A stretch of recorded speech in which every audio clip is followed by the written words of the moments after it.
Hey everybody, Aaron Rift here from NoDQ.com with my official WrestleMania 29 predictions video. Make sure you stop by NoDQ.com all this week for the very latest news and rumors regarding WrestleMania, all the happenings that are going on. NoDQ.com is your source, and make sure you stop by NoDQ.com this Sunday night for live pay-per-view coverage. I'll also be tweeting about WrestleMania, twitter.com/NoDQ, and the Twitter feed will also be on NoDQ.com. With that out of the way, let's get right down to the predictions. First up is the WrestleMania pre-show match, which in my opinion should be on the main pay-per-view card. The fact that it's not is really sad. The Intercontinental title, it used to be a huge part of WrestleMania. Going back to the 80s, you had Randy Savage versus Ricky Steamboat for the IC title. In the 90s, you had matches like Bret Hart versus Roddy Piper for the IC title. It's just really unfortunate that this match between The Miz and Wade Barrett for the IC title has been relegated to the pre-show. Very unfortunate. As far as who the winner is, I don't really feel it matters all that much because obviously WWE doesn't care enough about this match to put it on the main pay-per-view. But if I have to make a prediction here, I'll say that The Miz wins it and it'll just be your standard 5-minute match. Won't be anything to it. Now, moving on to the main card, we have 8 matches that have been officially announced as of this recording. Let's start off with a singles match, Chris Jericho versus the debuting Fandango. And I actually did say his name right, I hope. This match should be very interesting because it is Fandango's first official WWE match, and I like the fact that they're having his first match at WrestleMania. That's one thing I've missed from WWE in recent years is, back in the day they would debut a new star on a major pay-per-view, and that made the superstar look even more special, the fact that he's debuting on a pay-per-view. So I like what they're doing here, putting his first match on pay-per-view at WrestleMania. I'm a fan of that. As far as how this match goes, it's going to be interesting to see how Johnny Curtis does in this match. I mean, this is a big test for him. He's on the biggest stage of the year, and he really has to deliver a great match here. I mean, he needs to impress people with this debut match, and he's got a perfect opponent. I mean, if anybody can make Fandango look good, it's Chris Jericho. So if this match is good, then, Johnny Curtis is going to have a bright future. If this match bombs, that's not going to be good for him because if Chris Jericho can't make this match work, then a lot of other people aren't going to be able to get much out of Fandango. As far as the winner, I think that usually in WWE, the guy who's debuting wins. And, Chris Jericho has been putting over a lot of people as of late. And some people feel it's been too much, that Chris Jericho has been doing too many jobs, and he should be pushed harder because he is a major superstar, and it just waters him down to have him lose all the time. I'm gonna have to go with Fandango here. I think that if you're gonna push this guy, then you might as well go all the way with it and let him have a big win at WrestleMania. So my pick is Fandango. Alright, next up is the 6-man tag team match, Sheamus, Randy Orton, and The Big Show against The Shield. The Shield has had a handful of matches in WWE, and there are 2 pay-per-view matches, the first one being at TLC, and then the match at Elimination Chamber. Both matches were really good. The Shield has been on a roll in WWE. They've been red hot. WWE's done a great job of pushing these guys hard and making them seem like they're serious contenders. This match should be really good. I think, in a 6-man environment, all these guys will have a chance to shine, and I think it'll be a really good match. And as far as who wins, I think it would be bad for the Shield to lose at this point. They have so much momentum. You need to keep the momentum going. So in my opinion, there's no doubt Shield should win this one. And, there's been a lot of speculation about one of the guys turning on somebody else. There's been talk about Randy Orton turning heel and getting frustrated and walking out on his opponents. I could see something like that happening, but in my opinion, I think the Shield will just get a clean win, and whatever happens with Randy Orton and Sheamus, that'll happen down the line. If it was me, I would do the Randy Orton heel turn at WrestleMania and let him walk out on the opponents and let that lead to Shield winning. But for my predictions, I just think Shield will get a clean win, and I don't think we'll see a heel turn. All right, next up we have Alberto Del Rio versus Jack Swagger for the World Heavyweight title. WWE has been pushing Jack Swagger really hard the last couple months, doing the We the People storyline, having Zeb Coulter rip into illegal immigrants. The whole purpose of this storyline is to build up Alberto Del Rio. At the end of the day, WWE is trying to make Alberto Del Rio the next big Mexican superstar. You know, Rey Mysterio has been WWE's top Hispanic star, but, you know, he's having all these injuries. His career seems to be winding down. Sin Cara hasn't really worked out for WWE, so they're left with Del Rio, and they're really counting on him to be a big draw with the Hispanic audience. So as much as they're pushing Jack Swagger, ultimately the whole point in the storyline is to get Del Rio over in the end. So it wouldn't make a whole lot of sense for Jack Swagger to win at WrestleMania. I think that you want to have Del Rio get the big win at WrestleMania and be the conquering hero. He shuts up this guy that's been running his mouth for several months. Have Del Rio come in, beat him, and make him the big hero. That's what I think will happen. And, you know, let's not forget about Jack Swagger being arrested last month. So I don't know if WWE's going to have long-term plans for Jack Swagger. I mean, he could still end up being punished over the arrest from last month. I mean, they've kept him on TV because they felt that this storyline had momentum. I'm not so sure how over this match is going to be at WrestleMania. I think that it'll more than likely be either the opening match or somewhere early in the card. So I think it'll have enough heat because it's early in the card that it won't really take down the match. You know, the fan reaction. I think that the fans will be into it to some degree. But I'm not quite sure how over the Jack Swagger character has gotten as a heel, and we'll just have to wait and see what happens. It'll definitely be interesting to see how the crowd reacts to this one. All right, next up we have Ryback versus Mark Henry. In my opinion, this match should be kept short. The longer this match goes, I think the worse it's going to be, and to be honest, I don't think the crowd's going to be into this match all that much. You're talking about a crowd comprised of largely hardcore WWE fans and New York fans, and you know how they are.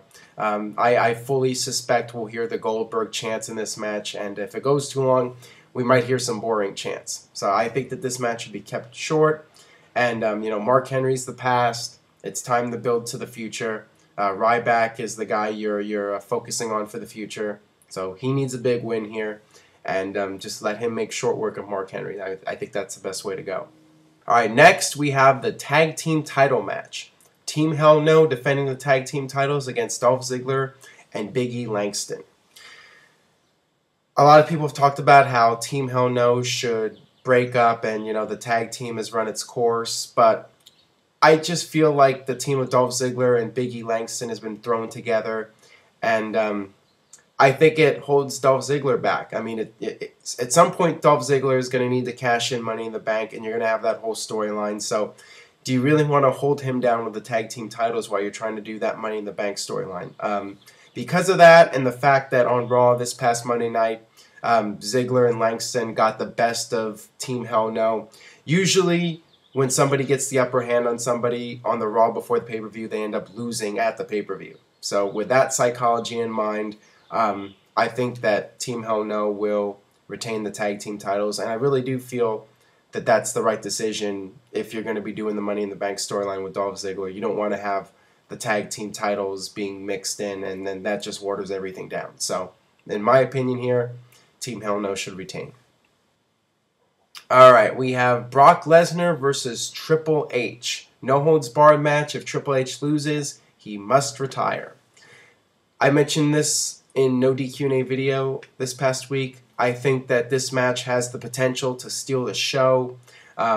Triple H is the son-in-law. He is the guy that is taking over the company, and when Triple H goes out there, he's not going to let his match be a disappointment. He's going to go out there and he's going to use every single gimmick in the book. You know, I suspect that we'll see tables, weapons. We'll see lots of brawling.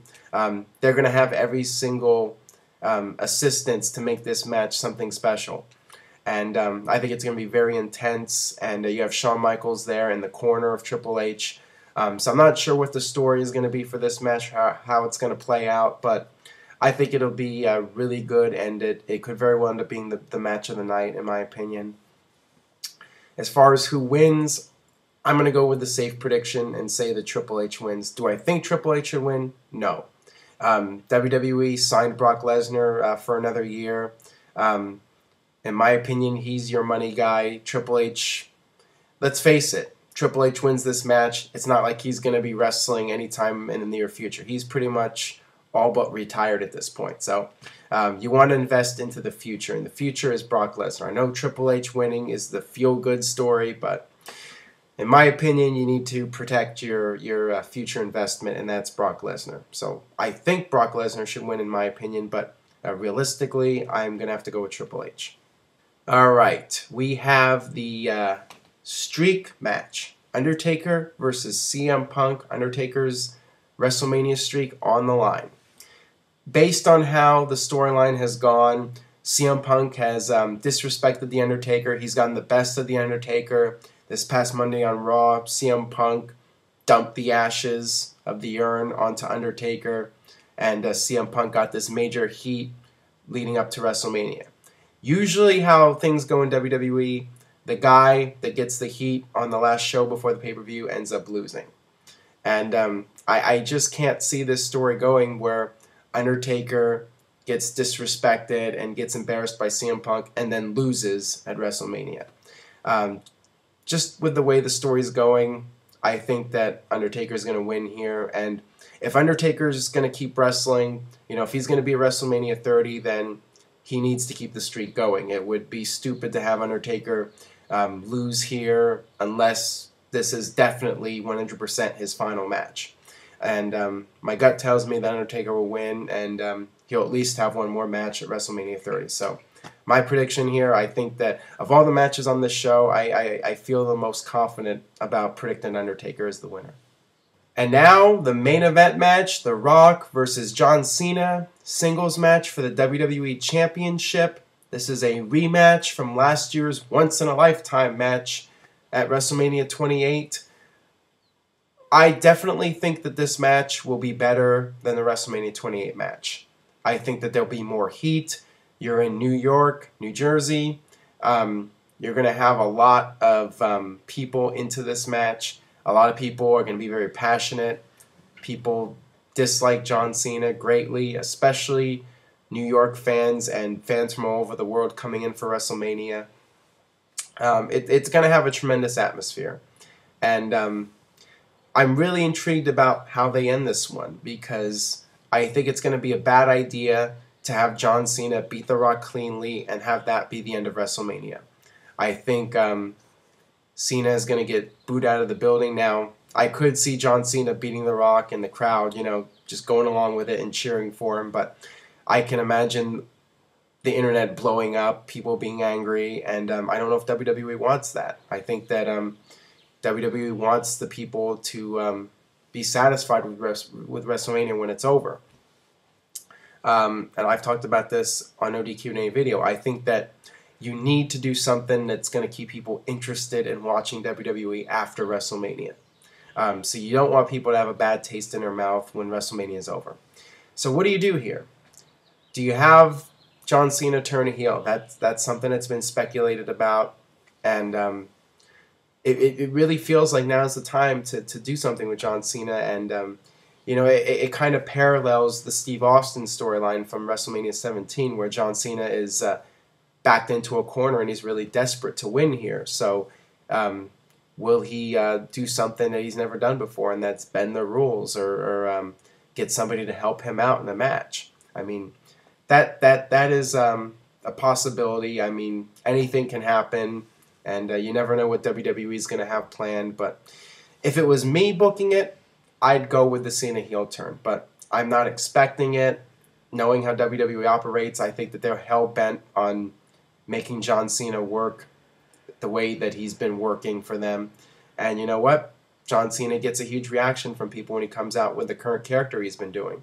So there's always that concern, if you turn him heel, will he really get the reactions that he's been getting? I mean, fans are going to start cheering for him. There's that concern that the people that hate John Cena right now are going to start cheering him, and he's just going to lose that audience. The kids and the women that have been cheering him, and they're just going to lose interest in the product.